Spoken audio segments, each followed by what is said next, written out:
هدانا إلى الصراط المستقيم والصلاة والسلام على من اختص بالخلق العظيم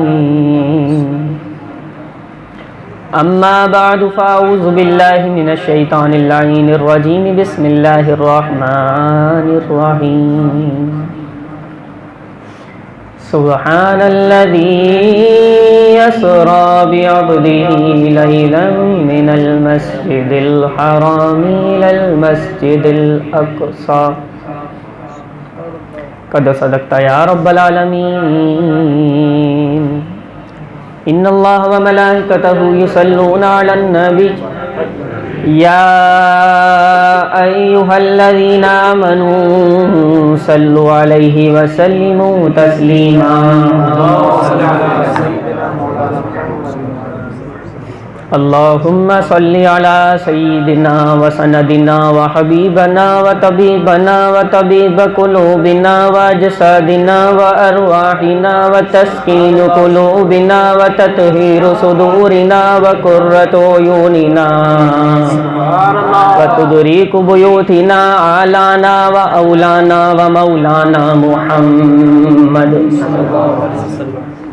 وعلى آلہ وصحبہ وازواجہ واولیاء امتہ وعلماء ملتہ الی آخر الآیہ۔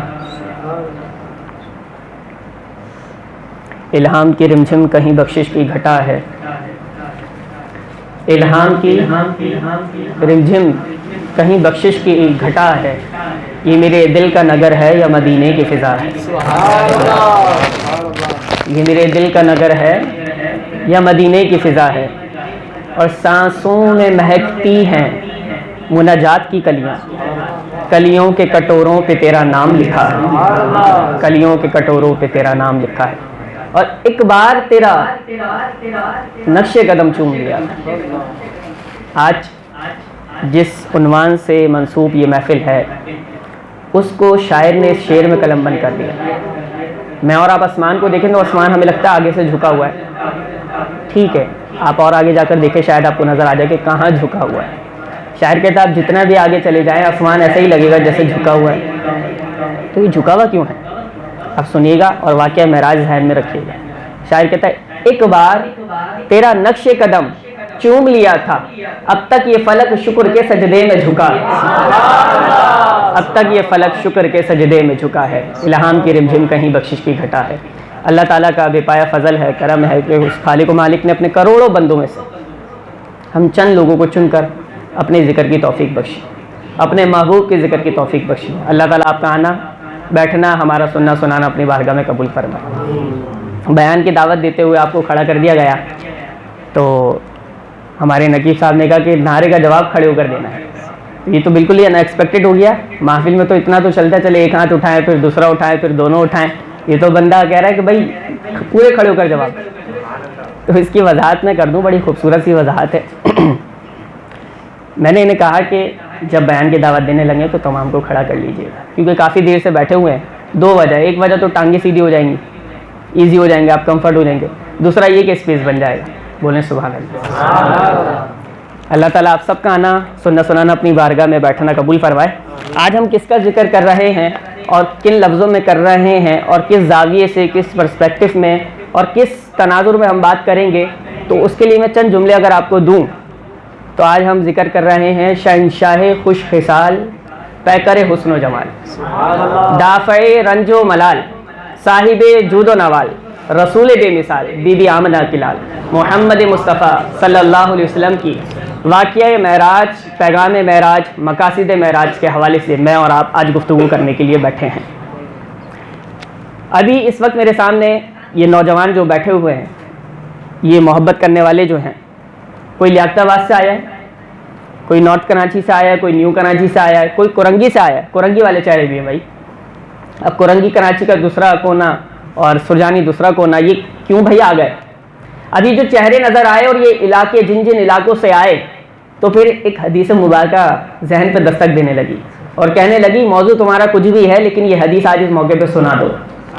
وہ حدیث یہ ہے، حضور علیہ السلام نے فرمایا جب مختلف زبان بولنے والے اور مختلف ایریاز میں رہنے والے، مختلف علاقوں میں رہنے والے جب ایک جگہ جمع ہو جاتے ہیں، بیٹھتے ہیں، ذکر کرتے ہیں اور آپس میں ایک دوسرے سے اللہ کے لیے محبت کرتے ہیں، نہ تو کوئی کاروباری لین دین ہے، نہ کچھ لینا دینا ہے، نہ کوئی منفعت ہے، نہ کوئی مقصد ہے، نہ کوئی غرض ہے، پھر بھی آ کر بیٹھ گئے، گھنٹوں کا وقت دیا اور بیٹھ کے گفتگو کو سنا ہے، یہ کیا وجہ ہے؟ حدیث میں فرمایا کہ جو آپس میں اللہ کے لیے محبت کرتے ہیں تو پھر اللہ فرماتا ہے کہ اب میں بھی ان سے محبت کرتا ہوں۔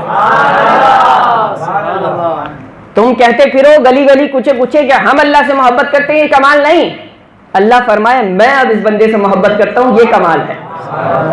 اللہ ان بندوں سے محبت کرتا ہے جو آپس میں ایک دوسرے سے اللہ کے لیے محبت کرتے ہیں۔ اور پھر فرمایا یہ محفلیں وہ محفلیں ہوتی ہیں، فرمایا یہ محفلیں وہ محفلیں ہوتی ہیں کہ بندہ اٹھ کے جاتا ہے نا، جاتا بعد میں ہے، رب پہلے ہی مغفرت کا اعلان فرماتے ہیں۔ حضور فرماتے یہ محفلیں وہ محفلیں ہوتی ہیں، تمہارا کوئی کام اٹکا ہو، تمہارا کوئی کام پسا ہو، کوئی تم پریشانی میں ہو، کسی کرائسس میں ہو، کسی مصیبت میں ہو، اپنے دل میں رکھو، زبان تک لانے کی ضرورت نہیں، کیونکہ تمہارا رب ان کی بھی سنتا ہے جو بولنا نہیں جانتے، تمہارا رب وہ بھی جانتا ہے جو تمہارے دل میں خیالات اٹھ رہے ہیں، اپنے دل میں اپنی مناجات، اپنی دعائیں، اپنی تمنائیں، اپنی آرزویں، اپنی مصیبتیں، جو کچھ اپنی حاجت ہے لے کر بیٹھ جاؤ، اس محفل کی برکت سے اللہ تعالیٰ تمام کو پورا فرما دیتا ہے۔ اتنی بابرکت محفل ہے یہ، اتنی بابرکت، اور ایسی ذوق والی محفل کہ جہاں ذوق والے کلام پڑھے جائیں، ایک مدینے کی یاد میں رلایا جائے اور مدینے کی یاد آئے، جس کے محبوب کے خاطر ہم جن کے عشق میں زندگی گزاریں ان کے تذکرے سنائے جائیں، تو پھر کیسے عاشق نہ بیٹھے۔ تو اللہ تعالیٰ آپ کا بیٹھنا یہ سننا سنانا ہمارا اپنی بارگاہ میں قبول فرمائے۔ اللہ رب العزت نے قرآن مجید میں ارشاد فرمایا سبحان الذی اسریٰ بعبدہ لیلا من المسجد الحرام الی المسجد الاقصی۔ آپ کو پتہ ہے ابھی 27 رجب المرجب آئے گا تو اس میں واقعہ معراج اور شب معراج ہوگی اور واقعہ معراج ہر ایک کا عنوان ہوگا، لیکن چونکہ اس وقت میں ہماری آرگنائزیشن کی محفل اور سمت میں ہوگی تو ہم نے سوچا کیوں نہ برکت کے لیے ہم ابھی سے ہی واقعہ معراج بیان کر لیں، اور واقعہ معراج بھی پھر اس انداز سے بیان کریں گے کہ پہلے آسمان سے دوسرے آسمان، دوسرے سے تیسرے اور ساتویں آسمان سے لے کر گھما کر پھر واپس نہیں لانا ہے، یہ تو ہر کوئی سناتا ہی رہتا ہے اور ہم سنتے ہی رہتے ہیں۔ کچھ ایسے پہلو جس سے نوجوان بھی کچھ حاصل کریں، اور میں اور آپ جب بیٹھیں تو ہم جب اٹھ کے جائیں تو ہماری زندگیاں بدل جائیں، ہمارے دل بدل جائیں، ہمارے اعمال بدل جائیں، اس کی ضرورت ہے۔ تو اس ذہن کے ساتھ بیٹھیں کہ میں اگر آیا ہوں اور اپنا وقت بھی دے رہا ہوں اتنا قیمتی، تو خالی اٹھ کے نہیں جانا ہے، تو کچھ ایسا حاصل کر کے جائیں کہ میں اور آپ بڑے ناز سے کہیں کہ اگر کسی محفل میں بیٹھے تھے تو کچھ سیکھنے کو ملا ہے۔ اللہ تعالیٰ سب کا بیٹھنا قبول فرمائے۔ اللہ تعالیٰ نے ارشاد فرمایا سبحان الذی اسریٰ بعبدہ لیلا من المسجد الحرام الی المسجد الاقصی۔ اللہ نے فرمایا کہ پاک ہے وہ ذات جس نے اپنے بندے کو سیر کرائی مسجد حرام سے مسجد اقصی تک۔ یہ قرآن میں ذکر ہو رہا ہے اور نبی علیہ السلام کے معراج کا ذکر ہو رہا ہے۔ اگر پھر آپ ایک اور بار آگے ہو جائیں، پڑھیں درود شریف اللہم صلی علی سیدنا محمد۔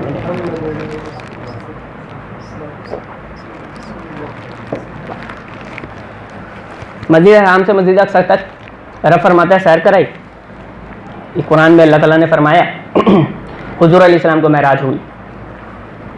دیکھیں عنوان کی طرف تو آ جائیں گے، اس پہ بات بھی کر لیں گے، لیکن حالات ہمارے ملک کے، پوری دنیا کے معاشی حالات، معاشرتی حالات، فائنینشلی ہر کوئی ڈسٹرب ہے۔ تو کیا ہو رہا ہے، دیکھنے میں یہ مل رہا ہے کہ جہاں 4 بندے بیٹھتے ہیں نا، 4 دوست یا 2 رشتہ دار، تو بات ایک ہی ہے، یار پیٹرول مہنگا ہو گیا، دکھ تو ہے، مہنگائی تو ہے، یار آٹا مہنگا ہو گیا ہے، صحیح بات ہے، گھی مہنگا ہو گیا ہے، بالکل ٹھیک کہا، یہ تو ہے۔ لیکن کیا میں اور آپ جب ہم بیٹھیں اور جس نشست میں بیٹھیں، جس کے ساتھ ملیں اور جب بیٹھیں، ہماری زبان پہ کیا یہی ہونا چاہیے کہ پیٹرول مہنگا ہو گیا اور آٹا مہنگا ہو گیا؟ مانا یہ دکھ ہے ہمارا، غریب پریشان ہے، لیکن کیا کریں، ہمارے بولنے سے کیا ہوگا؟ تو جب آپ کے بولنے سے کچھ ہونا نہیں اور میرے بولنے سے کچھ ہونا نہیں، تو پھر ہم ایک بار تو ٹھیک ہے انسان کہے میں نے اپنی دل کی بھڑاس نکالنی تھی تو بس نکال لی ڈسکشن کر کے، بس ختم۔ لیکن بار بار اور ہر بار بیٹھ کے بندہ یہی ڈسکس کرے تو اس کا مطلب یہ ہوا کہ ہمارے نزدیک اور آپ کے نزدیک دنیا بڑی عزیز ہے، دنیا عزیز ہے۔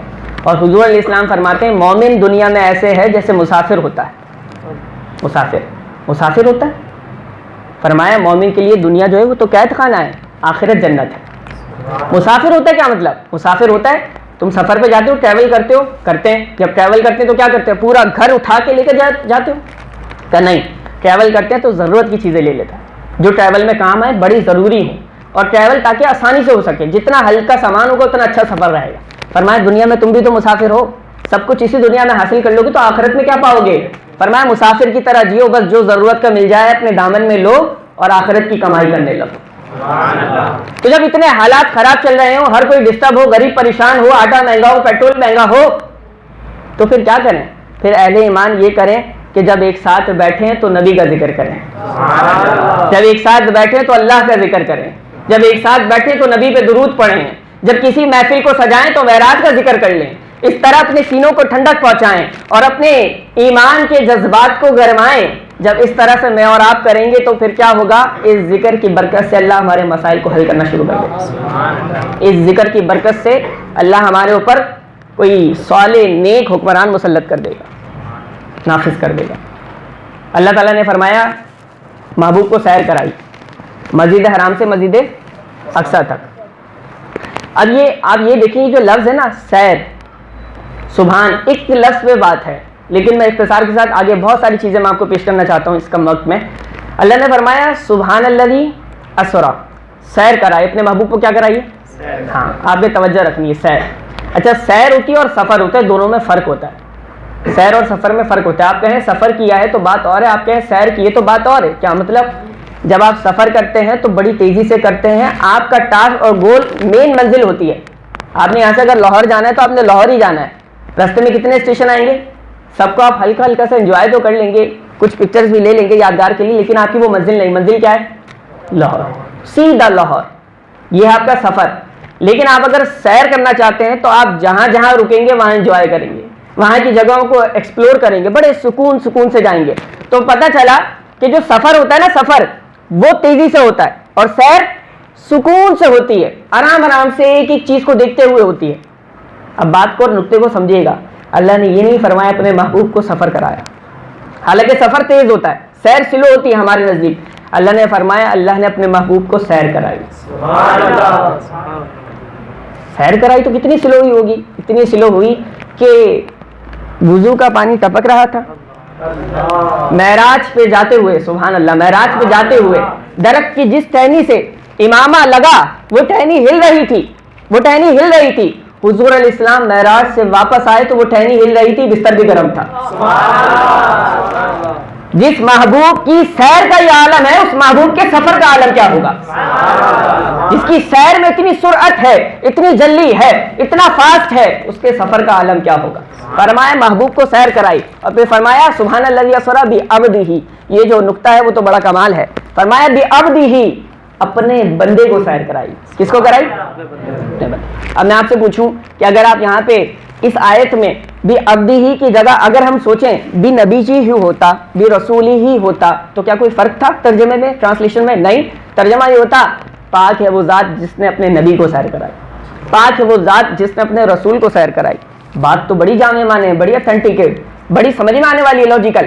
لیکن آیت میں بھی رسولی ہی نہیں ہے, بھی نبی جی نہیں ہے, بلکہ بھی عبد ہی, اپنے بندے کو سیر کرایا. اس میں کیا لاجک ہے, اس میں کیا فلسفہ ہے؟ فرمایا کہ ایک ہوتا ہے کہ خود سے کچھ دینا. جب میزبان آ جائے نا تو مہمان آ جائے تو میزبان کہتا ہے یہ آپ کے لیے, یوں یوں یوں, پھر پوچھ بھی لیتا ہے یار آپ کو اور کچھ چاہیے, کوئی کمی رہ گئی ہو تو بتائیں میں پوری کروں. یہ دنیاوی ایک میں آپ کو سنا رہا ہوں تناظر میں. آپ کا کوئی مہمان بنا اور آپ کوئی ڈھنگ کے میزبان ہیں تو آپ اس کی خدمت اچھی کریں گے. خدمت کرنے کے بعد بھی آپ اس سے کہیں گے یار کوئی کچھ اور فرمائش, کوئی کمی رہ گئی تو بتائیں. اب جو وہ فرمائش کرے تو پھر پتہ لگ جاتا ہے انسان کا معیار, اس کا پیمانہ کتنا ہے. تو بزرگ فرماتے ہیں اگر تمہیں کسی کو آزمانا ہے تو اسے اختیار دے دو, اسے اتھارٹی دے دو. وہ جو بولے گا نا پھر اس کا پتہ لگے گا وہ کس لیول پہ کھڑا ہے, کیا معیار ہے اس کا. مثال کے طور پہ میں آپ کو کہوں یار مانگے کیا مانگتا ہے, کیا آپ مجھے کہیں کہ مانگے کیا مانگتے ہیں, میں کہوں مجھے پانی چاہیے تو آپ کہیں گے پیاسا ہے. میں کہوں مجھے کھانا چاہیے تو آپ کہیں گے بھوکا ہے. میں کہوں آپ میرے بیان پہ پیسے لٹائیں تو حوث کا مارا ہے, بھائی اس کی تو حوث ہی ختم نہیں ہوئی, پیسے پہ ہی نظر ہے صرف. تو انسان کے جواب سے اس کا لیول پتہ لگتا ہے کہ وہ کہاں کھڑا ہے.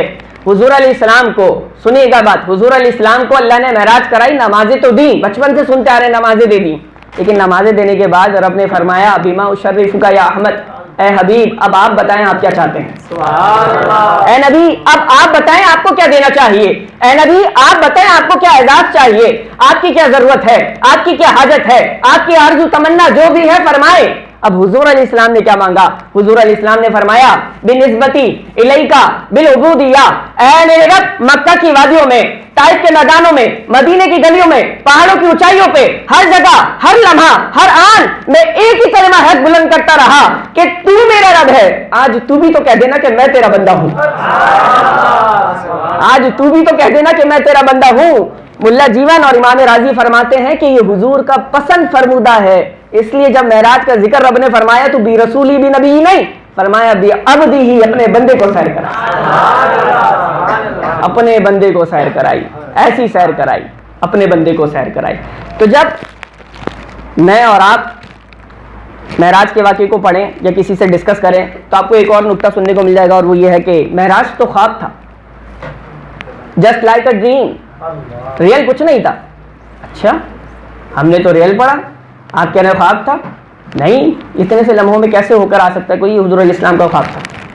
تو اس کے بہت سارے علمی جواب ہیں, لیکن میں آپ کو ایک لاجیکل جواب دینا چاہتا ہوں کہ اگر آپ کسی کے ساتھ بیٹھیں تو آپ کو یہ پتہ ہونا چاہیے حضور علیہ السلام کا معراج روحانی تھا کہ جسمانی تھا؟ روحانی مطلب کہ بس خواب میں ہو کر آ گئے, تشریف لے آئے.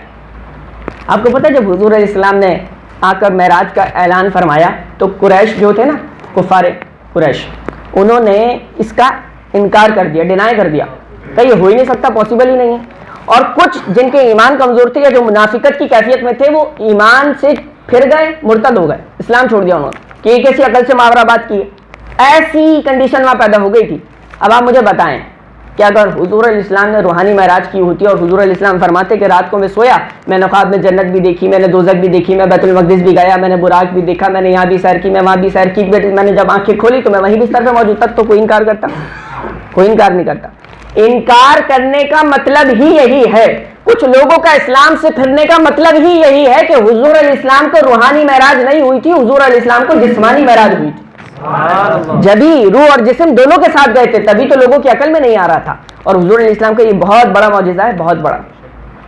اب میں آپ کو ایک لطف اندوز بات بتاؤں, میں کیونکہ کچھ دنوں سے اسے پڑھ رہا تھا, کیونکہ وہ موضوعات ہوتے ہیں کہ ہر سال اس پہ بات کرنی ہوتی ہے, اور بندہ کہتا ہے یار یہاں حفظ ہو گیا ہے, اب یہ ہونے والا ہے, اب یہ واقعہ, تو بڑا مشکل ہو جاتا ہے کہ اسپیکر کے لیے کہ کچھ تلاش کر کے لائے ایسا کہ جب بندہ سنے تو کہے مزہ آ گیا, آج کچھ نیا سننے کو ملا ہے. تو اس طرح کا کچھ نکال کے پڑھنا آپ لوگوں کی کوشش کرنا کہ بندہ کچھ سیکھ سکے, سمجھ سکے.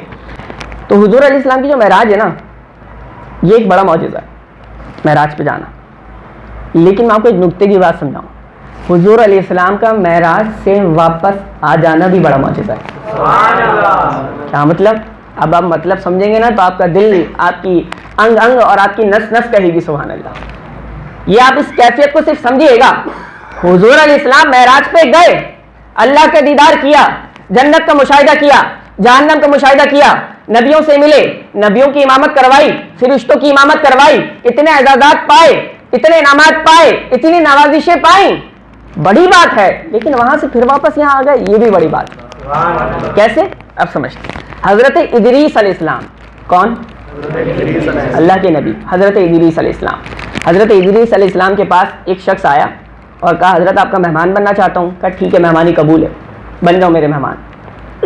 وہ شخص مہمان بن گیا. تفسیر در منصور میں امام جلال الدین سیوطی علیہ رحمہ نے لکھا, وہ شخص مہمان بن گیا, اور جب کھانے کا وقت ہو حضرت ادریس علیہ السلام پوچھے کھانا کھا لو. اس نے نہیں حضرت کھانے کی ضرورت نہیں. کہا ٹھیک ہے, کھانا کھا لی. جب نماز پڑھے تو وہ حضرت ادریس علیہ السلام کے برابر میں نماز پڑھے. حضرت ادریس علیہ السلام نماز پڑھتے پڑھتے پڑھتے آخر کار تھک کر سو جائیں. جب آنکھ کھولے وہ پھر بھی نماز پڑھ رہا. دوسرے ٹائم کا کھانا پوچھا, نہیں کھانا. سو جاؤ, نہیں سونا. دوسرا دن ہو گیا, نہ کھانا کھایا نہ سوئے. تیسرا دن ہو گیا, کھانا کھا لو, نہیں کھایا. سو جاؤ, نہیں سویا. حضرت ادریس علیہ السلام نے فرمایا کہ اب میں جان گیا تم انسان نہیں ہو, اب تم بتاؤ تم کون ہو, اب تم بتاؤ تم کون. نہ تم کھا رہے ہو نہ تم سو رہے ہو, اور سونے کی حاجت اور کھانے کی حاجت تو ایک ہی مخلوق کو نہیں ہوتی. کہا آپ نے صحیح پہچانا, میں اللہ کا فرشتہ ہوں. کون سے فرشتے ہو؟ کہا میں ملک الموت ہوں, ملک الموت. کہا پھر میری روح قبض کرنا آئے ہو؟ کہا نا، روح قبض کرنے تھوڑی، میں تو آپ سے اللہ کے لیے محبت کرتا ہوں، اس لیے میں نے سوچا آپ کا مہمان بن جاؤں، روح قبض کرنے کا ٹائم آئے گا تو پھر تو اجل ہے۔ کہا اچھا اگر اتنی محبت کرتے ہو تو ایک فرمائش کروں؟ فرمائش محبت کرنے والوں سے کی جاتی ہے۔ کہا ایک فرمائش کروں؟ کریں، میرے بس میں جو ہوا حاضر۔ کا فرمائش یہ ہے کہ اللہ کا وعدہ ہے کہ ہر جان کو موت آنی ہے، کل نفس ذائقۃ الموت، یہ وعدہ پورا ہونا ہے۔ کہاں ہونا ہے؟ کہ یہ اللہ کا وعدہ پورا کر دو۔ کا کیا مطلب؟ کہ یہ اللہ کا وعدہ پورا کرو اور میری جان میری روح نکال لو، وعدہ پورا ہو جائے گا نا۔ تم سے کیا فیور چاہیے؟ تم کیا کرو گے میرے لیے؟ تم سے کیا مانگ رہا ہوں؟ تم یہ کرنا کہ وہ روح واپس مجھ میں لوٹا دینا، جان واپس مجھ میں ڈال دینا، کیونکہ وعدہ تو پورا ہو جائے گا، موت طاری ہو جائے گی، روح جسم سے جدا ہو جائے گی۔ کہا بات آپ نے اصل میں مانگ جو چیز لی ہے نا وہ بہت بڑی مانگ لی، اجازت مجھے رب سے لینی پڑے گی۔ کہا ٹھیک ہے اجازت لے لو، رب سے اجازت لی، رب نے اجازت دی۔ کہا اجازت خواہش پوری کر دی تو روح نکالی، جسم پہ موت طاری ہوئی، اللہ کا وعدہ پورا ہو گیا، پھر واپس روح ڈال دی۔ اب کیا کریں؟ کہا محبت کرتے ہو؟ کہا محبت تو بہت ہے۔ کہا ایک اور فرمائش پوری کرو۔ کہا کیا فرمائش ہے؟ کہا وہ جو اللہ نے جنت بنائی رکھی ہے مجھے وہ جنت کو دیکھنا ہے۔ سبحان اللہ۔ کتنے دن رہے تھے وہ مہمان بن کے؟ کتنے دن؟ 3 دن۔ اب نکتہ سمجھیے گا، 3 دن ملک الموت مہمان بنے اور حضرت ادریس علیہ السلام نے سوال پوچھا، کہ یہ بتاؤ 3 دن سے تم میرے ساتھ ہو، کسی کی روح قبض نہیں کرنی؟ کیسا سوال ہے؟ کسی کی روح قبض نہیں کرنی، 3 دن سے میرے ساتھ ہو۔ ایک اور حدیث سناؤں اور پھر جو میں نکتہ جوڑوں گا نا آپ کو مزہ آئے گا۔ حدیث یہ ہے، حضور علیہ السلام نے فرمایا اللہ نے سب سے پہلے میرے نور کو پیدا فرمایا، پھر اس نور سے سب کچھ پیدا فرما دیا۔ یہ حوریں ہو، یہ کچھ بھی ہو، یہ ملک الموت ہو، یہ اور نورانی فرشتے ہو، یہ سب حضور کے نور کا صدقہ ہے۔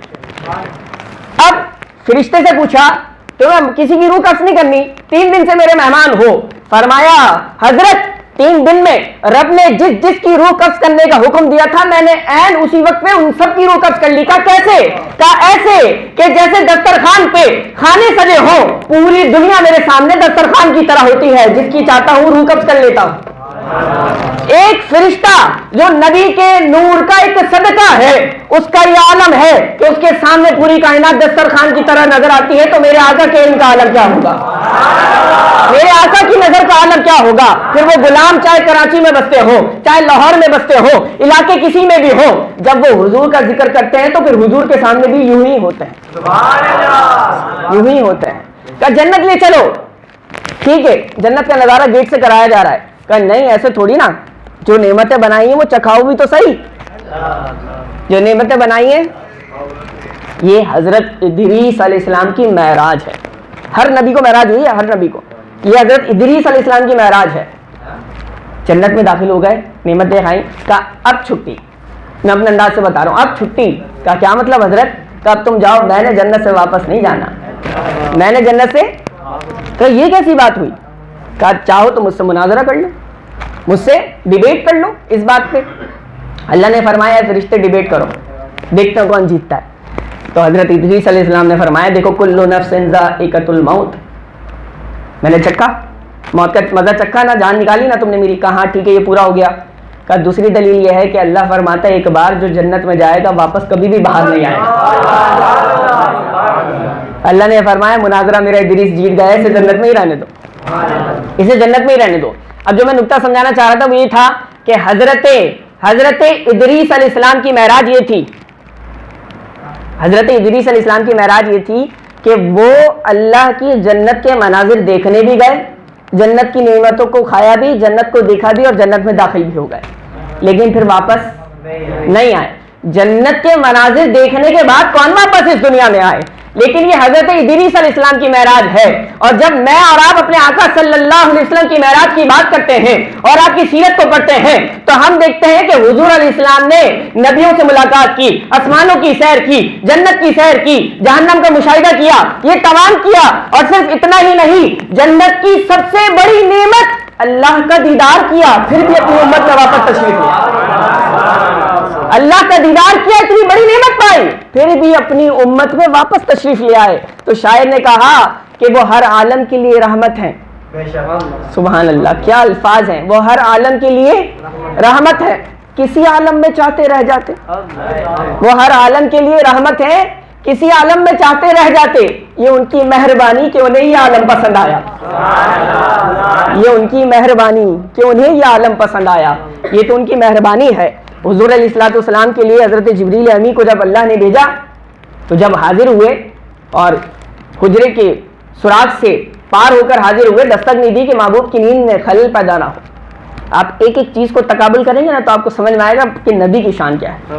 یہاں حضور علیہ السلام آرام فرما رہے ہیں اور وہاں حضرت موسیٰ علیہ السلام عرض کر رہے ہیں مالک تجھے دیکھنا چاہتا ہوں. لن ترانی تم نہیں دیکھ سکتے, پھر دیکھنا چاہتا ہوں, نہیں دیکھ سکتے پھر دیکھنا چاہتا ہوں. تو پھر کیا کرو, اتنے دن روزے رکھو اور کوئی طور پہ آ کے ملو اور نالین بھی اتار دو, پھر شاید میرے دیدار کی ایک تجلی تمہیں ملے گی. اور یہاں نبی علیہ السلام آرام فرما رہے ہیں, میرے محبوب کو ملاقات کا بلاوا دو. حضرت جبریل ابھی آئے, دستک تو نہیں دی, حجرے سے آ گئے, جگائیں کیسے, اٹھائیں کیسے؟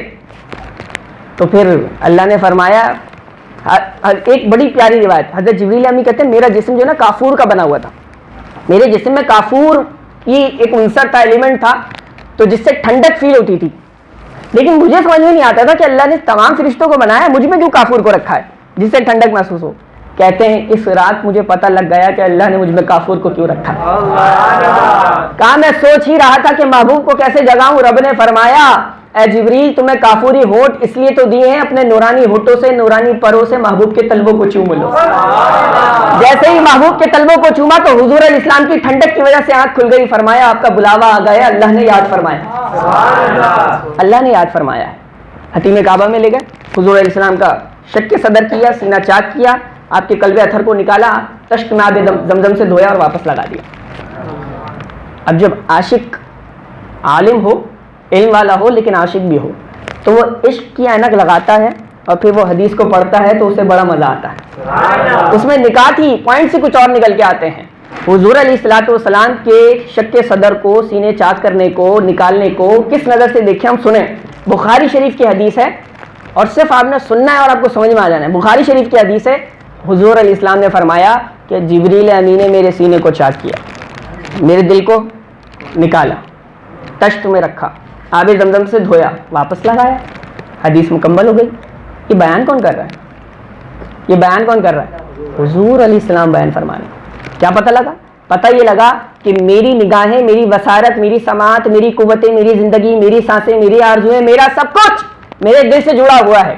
جب تک میرا دل میرے سینے میں ہے میں دیکھ بھی سکتا ہوں, میں سن بھی سکتا ہوں, میں بول بھی سکتا ہوں, میں پکڑ بھی سکتا ہوں, میری تمام صلاحیتیں مجھ میں ہیں, میرے تمام حواس مجھ میں ہیں, یہ میرے دل سے جڑے ہوئے ہیں. میرا دل جدا ہو جائے تو میری سانسیں ختم, میری بصارت ختم, میرے قلوب اذان سب کچھ ختم.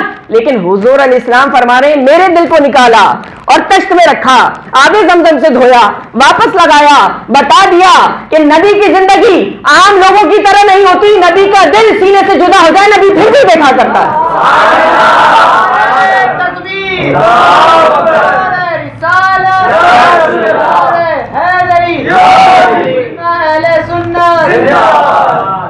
نبی پھر بھی دیکھا کرتا ہے. فرمایا میرے دل کو نکالا, تشت میں رکھا, آب زمزم سے دھویا, واپس لگا دیا. علامہ بدر الدین عینی علیہ رحمہ فرماتے ہیں کہ جب حضور علیہ السلام کے دل کو نکالا تو حضرت جبریل امی نے دیکھا تو وہ دل کوئی عام دل نہیں تھا.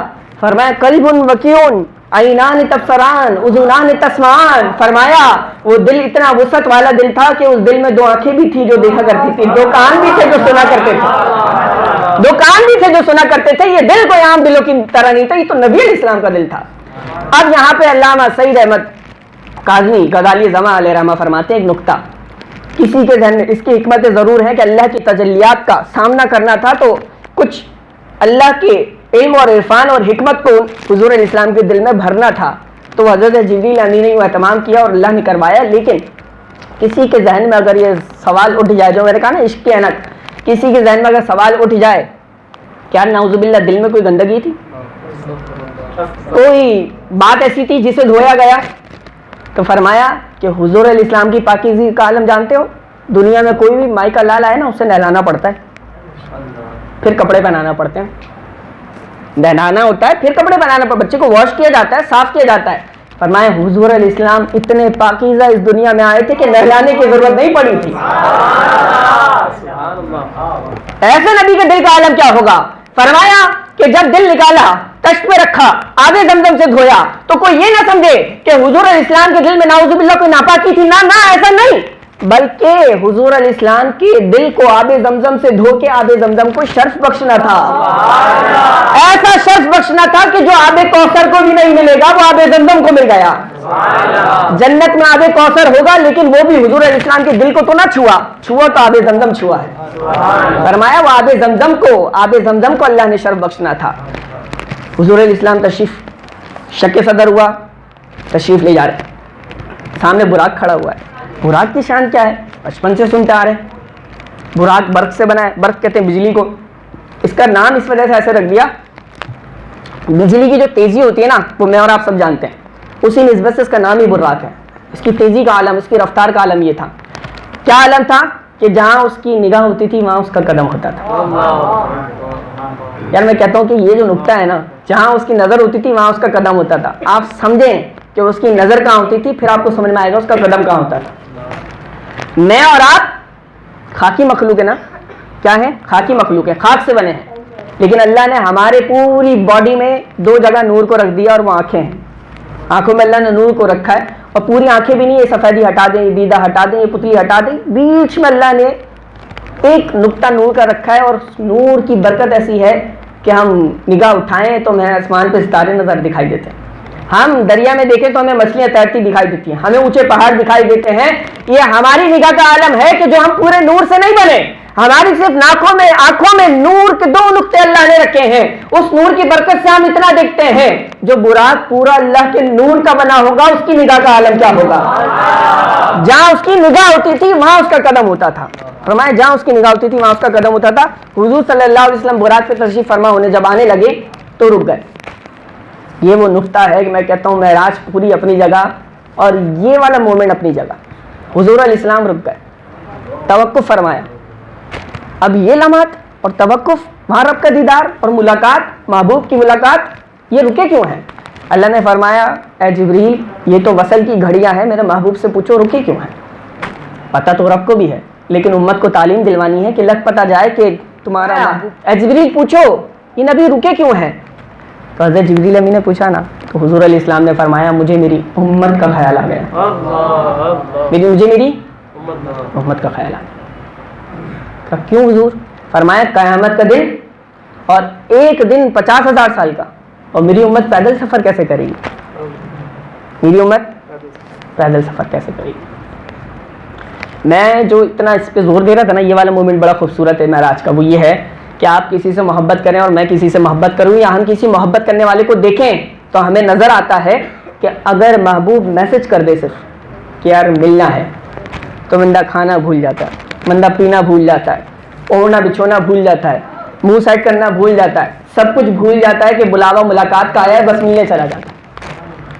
یعنی یہ دنیاوی محبت کا غلو اتنا ہے کہ جب بندہ دنیاوی محبت کرے اور عشق کرے تو اس کے حواس پہ کچھ اور یاد نہیں رہتا، بلکہ جب محبوب کی ملاقات کا بلاوا آئے تو وہ سب کچھ چھوڑ کے اور بھول کے دوڑ کے ملاقات کو جاتا ہے۔ میں اور آپ کیا سمجھیں گے کہ حضور علیہ السلام اللہ سے کتنی محبت کرتے ہوں گے، اور اللہ نے ملاقات کے لیے بلاوا بھیجا ہے، یہاں رب کی ملاقات ہے اور رب کا دیدار ہے۔ ایسے موقع پہ تو سب کچھ بھول کے اصولاً اور دنیاوی طور پہ چلے جانا تھا، لیکن ایسے موقع پہ بھی کسی کا خیال آیا تو وہ امت کا خیال آیا۔ مجھے میرے امت کا خیال آ گیا کہ حضور کیا کریں؟ کہا میری اللہ سے فرمائش ہے کہ اللہ کرم فرما دے۔ کہا محبوب وصل کی گھڑیاں ہیں، ملاقات کی گھڑیاں ہیں، کوئی بات رد ہی نہیں ہے، کسی بات کو رد نہیں کرے گا رب۔ رب نے فرمایا آپ کے ہر نیک جنتی امتی کے قبر پہ ایسا براق بھیجے گا، اس کا قیامت کے دن کا سفر آسان ہو جائے گا۔ محبوب آپ سوار ہو جائے، محبوب آپ سوار ہو جائے۔ حضور علیہ السلام سوار ہو گئے براق پہ، مسجد حرام سے مسجد اقصی تک آ رہے ہیں نا، تو پھر حدیث ہے، فرمایا مررت علی قبر موسیٰ وہو قائم یصلی فی قبرہ او کما قال علیہ السلام۔ آپ بائک چلاتے ہیں، آپ کار چلاتے ہیں، آپ ڈرائیونگ کرتے ہیں، آپ رائڈنگ کرتے ہیں، تو آپ کو آئیڈیا ہوگا کہ جب ہم تیز اسپیڈ میں ہوتے ہیں نہ دائیں نظر آتا ہے نہ بائیں نظر آتا ہے۔ وہ بندہ کہتا ہے یار میں نے تمہیں دیکھا تو رکے نہیں، وہ بھائی میں تو اسپیڈ میں تھا، میں تو اس لیے نہیں رکا، میں نے تو آپ کو دیکھا نہیں۔ تھوڑی سی اسپیڈ ہماری اوور اسپیڈ ہو جائے تو ہمیں دائیں بائیں کا نظر نہیں آتا، فوکس آؤٹ ہو جاتا ہے، ہم فوکس نہیں کر پاتے کیونکہ ہمارا فوکس پھر رائٹ اور ڈرائیو ہوتا ہے۔ ہم چلا رہے ہوتے ہیں گاڑی تو تھوڑی سی اسپیڈ بڑھ جائے تھوڑی سی تو ہمیں آس پاس کا نظر نہیں آتا. اب یہاں پہ اسپیڈ کا عالم میں آپ کو بتا چکا ہوں حضور علیہ السلام کی حدیث کی روشنی میں کہ براق کی جہاں نظر ہوتی تھی وہاں اس کا قدم ہوتا تھا. کیسی اسپیڈ ہے, کیسی رفتار ہے. ایسی رفتار کے عالم میں بھی براق سے حضور علیہ السلام گزر رہے ہیں تو فرما رہے ہیں کہ براق پہ بیٹھے بیٹھے جب میں گزرا تو میں نے دیکھا کہ موسیٰ علیہ السلام اپنی قبر پہ نماز پڑھ رہے تھے, اپنی قبر میں کھڑے ہو کر نماز پڑھ رہے تھے. فرمایا وہ ہوا قائم یصلی فی قبرہ, موسیٰ علیہ السلام کھڑے ہو کر اپنی قبر میں نماز پڑھ رہے تھے. اتنی تیز رفتار میں بھی جس کی نگاہ نے حضرت موسیٰ علیہ السلام کو قبر میں نماز پڑھتے ہوئے دیکھ لیا. یہ نبی کی نگاہ کا عالم ہے کہ براق پہ بھی یہ عالم. اچھا براق, آپ کوئی ایسی سواری ہو کہ جس کی اسپیڈ اتنی ہو تو آپ کہیں گے کہ اس میں جو ہے نا آپ کسی سپورٹ کے ساتھ بیٹھیں. کیسے بیٹھیں یار, دور کی بات نہیں کرتا, آپ کار میں بھی بیٹھیں تو بیلٹ لگا لیتے ہیں, ایسے ہی ہوتا ہے. حالانکہ پیر کے بالکل کار, اور یہ براق گھوڑا نما تھا, کوئی ایسی سپورٹ نہیں تھی. آپ سمجھیے گا بات کو.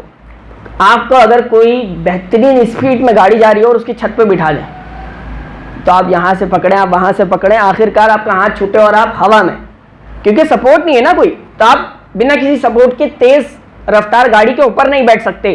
اور آمنہ کے لال کو تو پھر سلام کرنے کو جی چاہتا ہے جو تیز رفتار براق کے اوپر بنا کسی سپورٹ کے بیٹھے ہوئے. ایسی رفتار حضور علیہ السلام تشریف لے گئے. مسجد اقصی میں تمام انبیاء موجود تھے. کتنے؟ تمام. اتنے اتنے کتنے, یہ تعداد تو کوانٹٹی ہم جانتے نہیں. اے رب تو بہتر جانتا ہے تو نے کتنے نبی بھیجے. جتنے بھی نبی تھے سب وہاں موجود تھے. حضرت آدم علیہ السلام سے لے کر حضرت عیسیٰ علیہ السلام تک تمام انبیاء وہاں موجود تھے. ایک سے بڑھ کے ایک نبی موجود تھا, حسن میں بھی, جمال میں بھی, بادشاہت میں بھی, قرات میں بھی.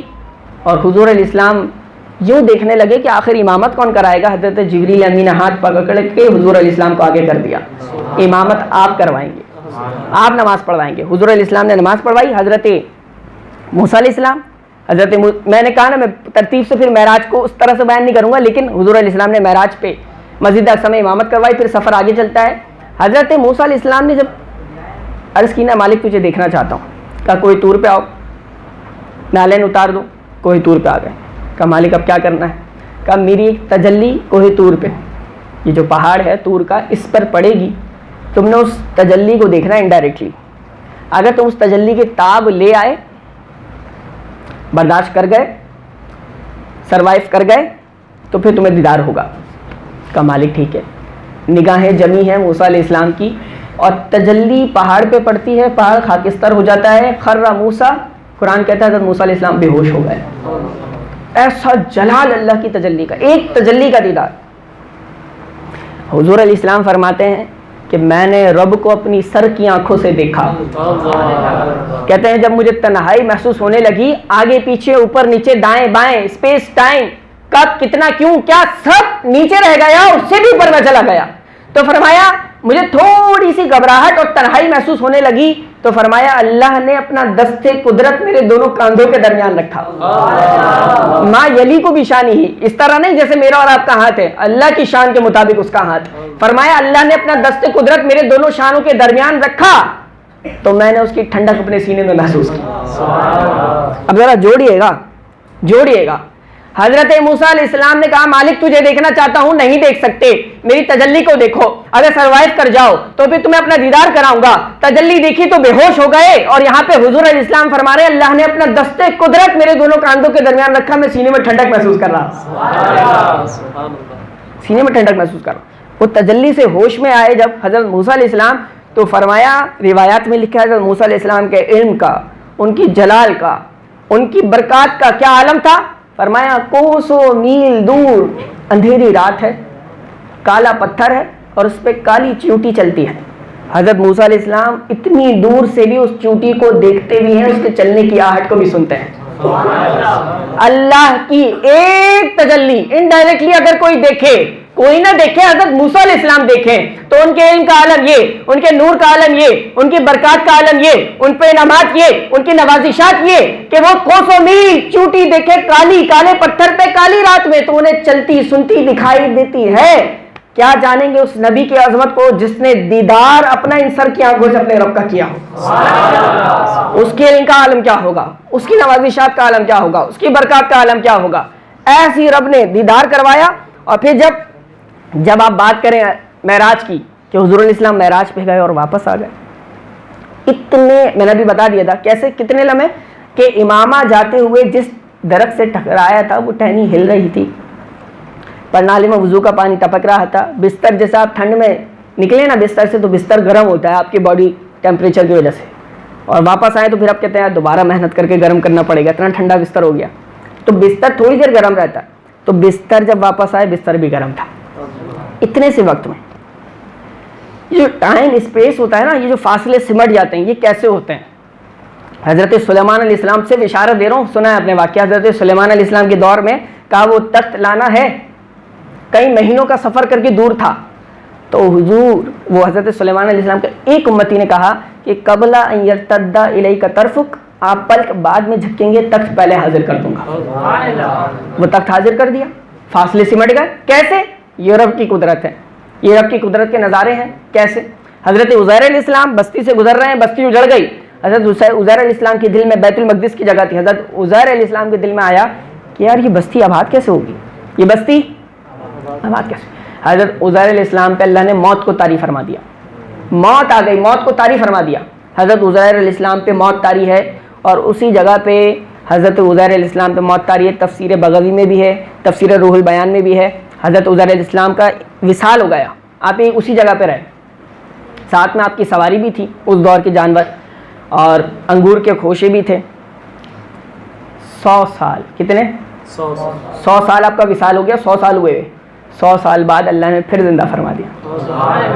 جب حضرت عزیر علیہ السلام زندہ ہوئے تو ادھر دیکھا تو جو سواری تھی نا جانور, اس کی ہڈیاں بھی گل گئی, اور جو انگور تھے نا وہ بالکل تازہ تھے, وہ بالکل تازہ تھے. مالک کی کیا ہے؟ کہا بتاؤ تم کتنی دیر سوئے, موت کا تو پتہ ہی نہیں نا, وہ تو سونا سمجھے. کہا کتنی دیر سوئے؟ کہا مالک میں آدھا دن. کہا نہیں, تم 100 سال تم پہ موت طاری رہی. اے رب 100 سال کا تمہارے دل میں آیا تھا, تم بستی کو دیکھ کے سوچ رہے تھے یہ بستی اب کب بسے گی, کتنے ٹائم میں بسے گی, کیسے آباد ہوگی, اللہ کیسے آباد کرے گا. تو فرمایا اس دل کے وسوسے کو اب دور کر لو, 100 سال رب تمہیں مار کے بھی زندہ کر سکتا ہے. تو وہ بستی پھر کیا چیز ہے, اب جاؤ اور نظارہ دیکھو. حضرت عزیر علیہ السلام کہتے ہیں جب میں بستی میں انٹر ہوا تو اس کے نقشے ہی بدل گئے, اس کی منزلیں بدل گئیں, اس کے گھر بدل گئے, عالی شان گھر بنے ہوئے. اور جب میں واپس آیا تو میرے اپنے بچے بوڑھے ہو گئے تھے, 100 سال گزر گئے. ایک روایت میں 118 سال کا بیٹا تھا ان کا, میرے اپنے بچے بوڑھے ہو گئے, وائٹ داڑھی تھی, لیکن حضرت عزیر علیہ السلام کی بلیک داڑھی تھی, جوان تھے. 100 سال سلا کی بھی. اصحاب کہف وقت سمٹ گیا, فاصلے سمٹ گئے, سمجھا رہا ہوں میں آپ کو. اصحاب کہف 309 سال تک سوتے رہے ایک غار میں. جب اٹھے تو آپس میں پوچھنے لگے کتنا ٹائم گزرا. کہا آدھا دن, ایک دن. جب واپس گئے اور باہر کرنسی کو یوز کیا, نوٹ کو اور سکوں کو یوز کیا کہ کچھ خریدیں, تو پتہ لگا بھائی اس بادشاہ کو گزرے ہوئے 309 سال ہو گئے. 309 سال کو رب ایسے بنا سکتا ہے بندے کے لیے کہ جیسے آدھا دن.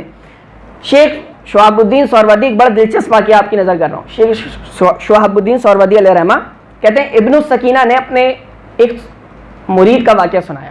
ابن السکینہ علیہ رحمہ نے کہتے ہیں ایک مرید تھا اور سنار تھا. کیا تھا؟ سنار مرید تھا. اس کا واقعہ سنایا کہ اس کی ایک ڈیوٹی تھی, مسجد میں دریاں بچھایا کرتا تھا. کیا کرتا تھا؟ یہ ڈیوٹیاں نصیب والوں کو ملتی ہیں. جو اللہ کا گھر صاف کرتے ہیں نا, اللہ ان کے دل صاف کر دیتا ہے, اللہ ان کے مقدر کو چمکا دیتا ہے. وہ مسجد میں بے لوس دریاں بچھایا کرتے تھے اور جمعے کے دن اہتمام کیا کرتا تھا. اچانک دریاں بچھاتے بچھاتے آدھی دری بچھی ہوئی تھی کہ اس نے کہا وقت کم رہ گیا ہے. الحمدللہ آج مسلمانوں کا بھی یہی ہے کہ وہ کہتے ہیں وقت کم رہ گیا ہے, نہاؤ دھو جلدی سے نماز کی تیاری کرو. تو اس نے کہا وقت کم رہ گیا ہے, مجھے تیاری کرنی ہے, تو میں غسل کر کے آتا ہوں. پرانا دور تھا, شاور تو لینا نہیں تھا. وہ نہر پہ گیا, اس نے تہبند باندھی اور نہر میں ڈبکی لگائی. نہر میں جب نہر میں ڈبکی لگائی نا اور واپس نہر سے نکلا تو منظر ہی بدل گیا. وہ علاقہ ہی نہیں, وہ بستی نہیں, کچھ بھی نہیں. یہ کیا ہے؟ دریا سے نکل کے سنبھل کے اپنی تہبند اور کپڑے لیے وہیں رکھے ہوئے تھے. منظر بدل گیا تھا, بستی بدل گئی تھی. گیا تو کسی نے دیکھ کر پہچان لیا یہ کوئی عام نہیں, یہ تو سنار ہے. اس کے فن کو پہچان گیا, وہ پکڑ کے لے آیا. کہا کیا ہے؟ کہا اس طرح سے داستان ہے، میں ڈبکی لگائی تھی، میں نے تو پتہ نہیں یہ کون سی جگہ ہے. کہا یہ کوئی اور جگہ نہیں، یہ دریائے نیل ہے اور تم مصر میں موجود ہو. مہینوں کے سفر کر کے جو مصر پہنچے اور وہ ایک ڈبکی میں مصر میں موجود ہے. عجیب بات ہو گئی. کہا کیسے؟ یقین نہیں آ رہا. کہا بالکل مصر میں موجود ہے. کہا اب کیا کریں؟ کیا ایسا کرو کہ جب تک کرم ہو جائے تم میرے مہمان بن جاؤ. مہمان بنا لیا. نوجوان اتنا پاکیزہ تھا، اتنا پاکیز صاف ستھرا سیرت کا، بہت پاک باز تھا. تو وہ جو جنہوں نے مہمان بنایا نا، تو انہوں نے سوچا کہ میں اپنی بیٹی کی شادی اس سے کرا دوں.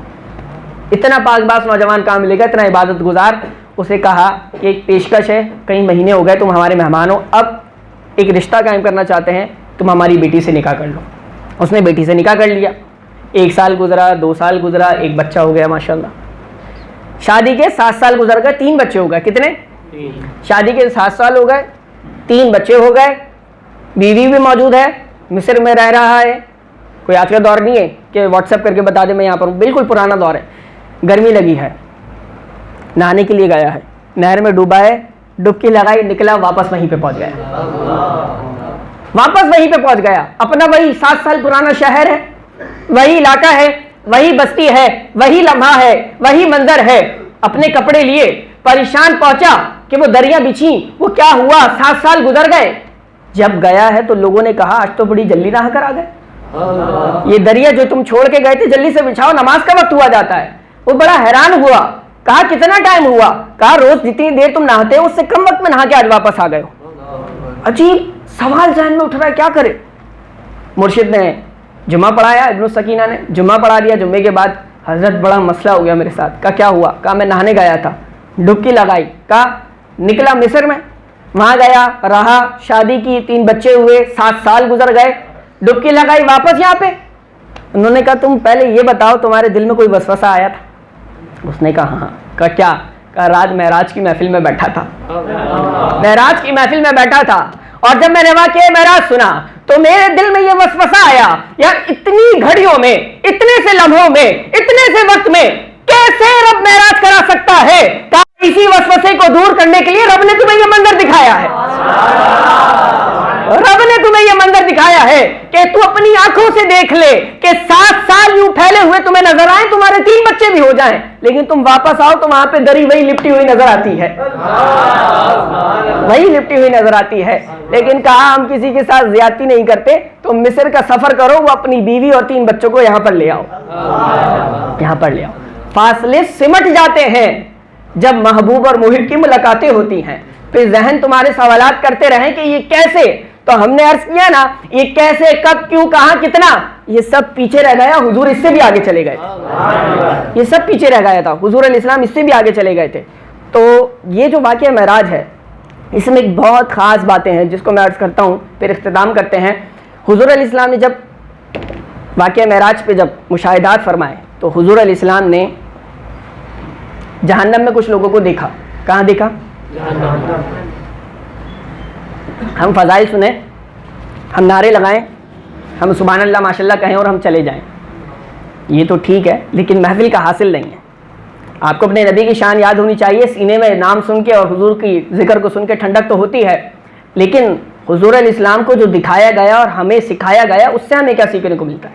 حضور علیہ السلام فرماتے ہیں کہ جب میں نے جہنم کا مشاہدہ کیا، اللہ نے پردوں کو ہٹایا تو میں نے دیکھا کہ کچھ فرشتے ہیں اور ایک شخص کے سر کو کچل رہے ہیں، سر کو کچل رہے ہیں. ایک بڑا اس پہ عذاب مسلط ہے، اس کا سر پھٹ جاتا ہے اور پھر دوسرے ہی لمحے اس کا سر اللہ سلامت کر دیتا ہے، پھر فرشتہ اس پہ پتھر مارتا ہے، پھر اس کا سر پھٹ جاتا ہے. حضور علیہ السلام نے جبریل امی سے پوچھا اے جبریل یہ کون لوگ ہیں؟ میں پھر اسی نقطے کی طرف آؤں گا. یہ وہ نبی ہے، یہ وہ نبی ہے کہ جب رب سے ملاقات کرنے جا رہا ہے نا تب بھی رک گیا، براق پہ تب تک سوار نہیں ہوں گا میرے امتی کو سواری نہ مل جائے. اتنا امت کا خیال، امتیوں کو کتنا خیال ہے سنیں. حضور علیہ السلام سے پوچھا اے جبریل یہ کون لوگ ہیں؟ فرمایا حضور آپ کے امتی ہیں. حضور علیہ السلام کو کتنی تکلیف ہوئی ہوگی اس جواب سے جب جبریل امی فرما رہے یہ آپ کے امتی ہیں، کہ جس امتی کا خیال وہاں پہ بھی آیا نا یہ آپ کے امتی ہیں. حضور یہ آپ کے امتی ہیں. کہیں ایسا عذاب کیوں دیا جا رہا ہے انہیں؟ کیا کیا انہوں نے؟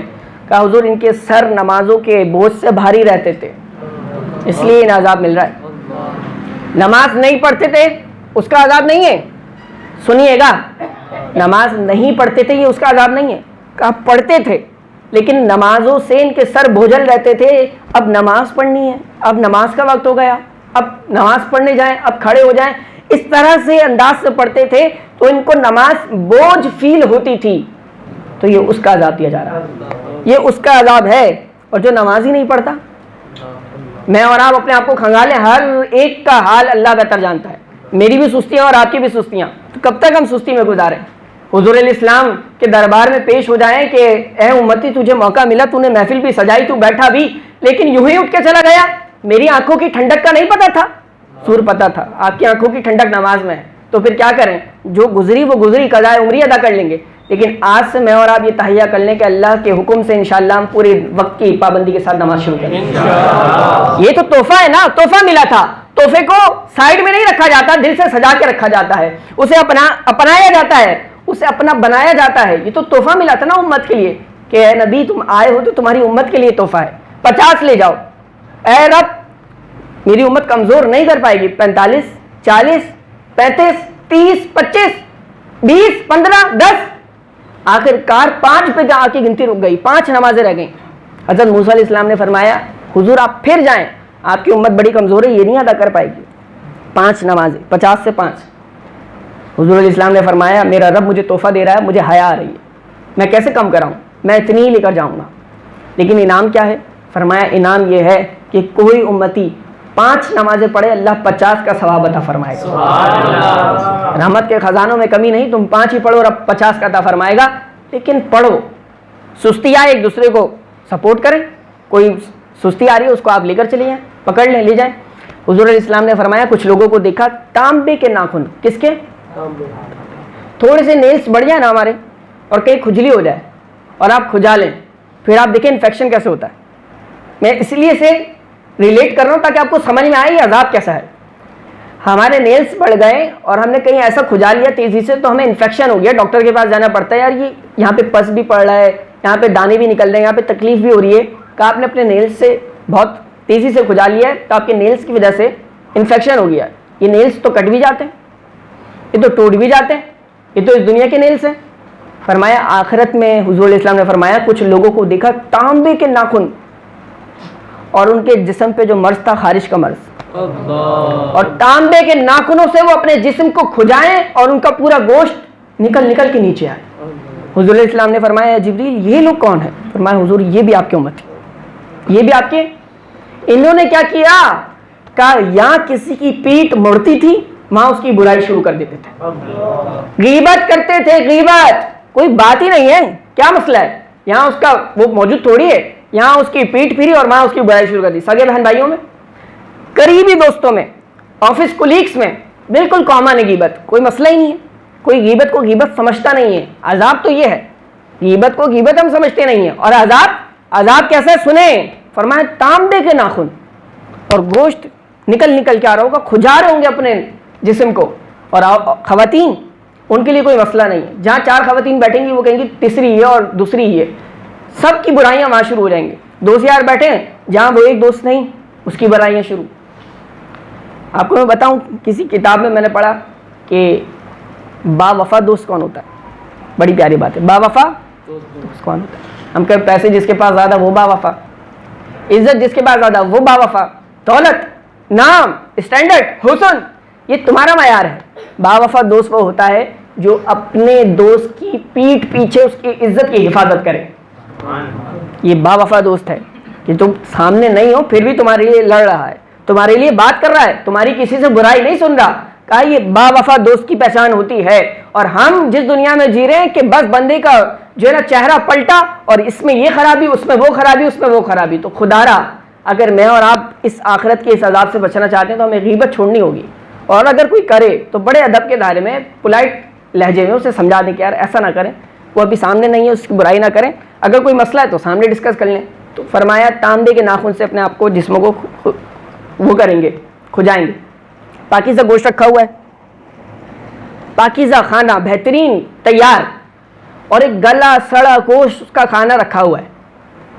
حضور علیہ السلام نے دیکھا کہ وہ پاکیزہ کھانا چھوڑ کر گلا سڑا خراب کھانا وہ کھا رہا ہے بندہ. رات کا کھانا خراب ہو جائے تو ہم صبح اسے پھینک دیتے ہیں یا کہیں رکھ دیتے ہیں یا جانور کو کھلا دیتے ہیں. ہم کہتے ہیں ہم نہیں کھا سکتے, یہ اسمیل بھی نہیں کر سکتے, یہ سڑ گیا کھانا. وہ سڑا گلا کھانا کھا رہا ہے, اس عذاب میں اسے مبتلا کیا گیا ہے. یہ کون ہے؟ فرمایا آپ کی امت ہی. گناہ کیا ہے؟ گناہ یہ ہے کہ اپنی پاکیزہ بیویوں کو چھوڑ کے کہیں اور گناہ کیا کرتے تھے. ان کا عذاب یہ ہے کہ پاکیزہ کھانا موجود ہے, اس کے باوجود گلا سڑا کھانا کھائیں گے, ان کی آنتوں سے نکل جائے گا, آنتیں بھی کٹ جائیں گی. یہ عذاب ہے. آج تو کس معاشرے میں میں اور آپ جی رہے ہیں, جس سوسائٹی میں ہمیں سب پتہ ہے. اللہ تعالیٰ ہمارے حالوں پہ رحم فرمائے.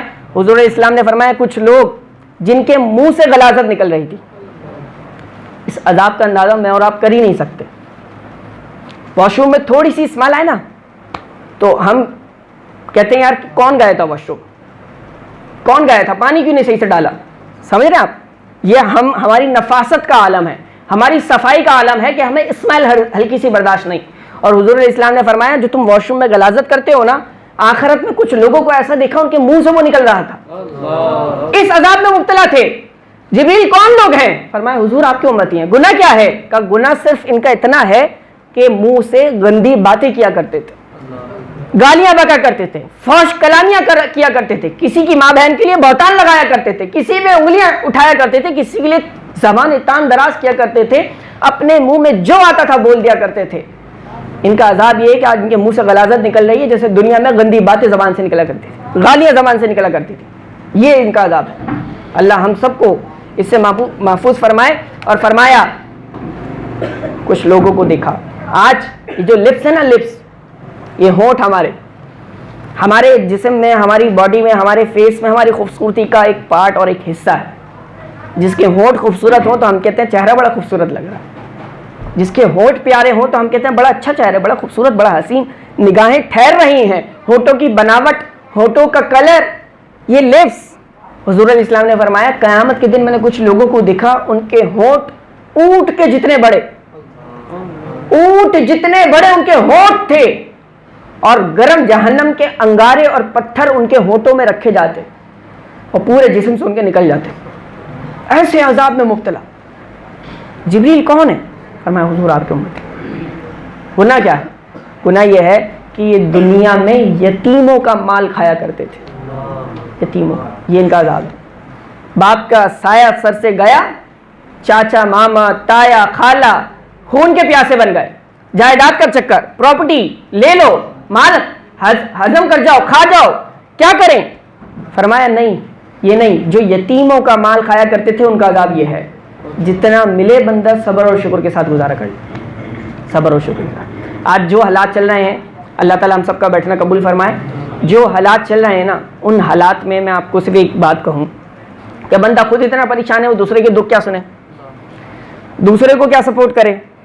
تو ہم کہتے ہیں بھائی دوسرے کو سپورٹ کریں آپ, تو بندہ کہتا ہے یار میرا اپنا سیلری میں پورا نہیں ہو رہا, میں کیسے سپورٹ کروں. اچھا, سپورٹ کا مطلب یہ نہیں ہوتا آپ کسی کے گھر میں راشن ڈلوائیں, صرف یہ مطلب نہیں. سپورٹ کرنے کے لیے صرف پیسہ ضروری نہیں ہے. کبھی کبھی انسان اس کیفیت میں ہوتا ہے کہ کسی کے دو میٹھے بول اس کی زندگی بنا دیتے. کسی کا دیا ہوا حوصلہ, دی ہوئی تھپکی, ایک فون کال, دو میٹھے بول, دو اچھے انداز, ایک مسکرا کے دیکھنا ہی اس کی پریشانی کو حل کر دیتا ہے. تو یہ میں اور آپ اپنا لیں, جس سے ملیں مسکرا دیں اس کے خاطر. یار میں خود اپنے اندر اتنا پریشان ہوں, اس کے لیے کیا مسکراؤں؟ نہیں, آپ اس کے لیے مسکرا دیں. آپ اس کے لیے مسکرائیں گے, اللہ آپ کی زندگی میں حقیقی مسکراہٹیں پیدا فرما دے گا. دوسروں کے لیے مسکرانا سیکھیں, دوسروں کو اپنا بنانا سیکھیں, دوسروں کا بلا وجہ, بنا غرض, بنا کسی مطلب کے دوسروں کا دکھ گھنٹوں بیٹھ کے سننا سیکھیں.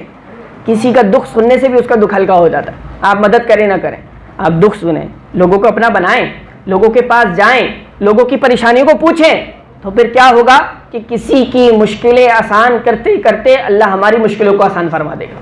اللہ تعالیٰ آپ سب کا بیٹھنا سننا سنانا اپنی بارگاہ میں قبول فرمائے. دو خوشخبریاں سنا دوں میں, ذرا بولے سبحان اللہ.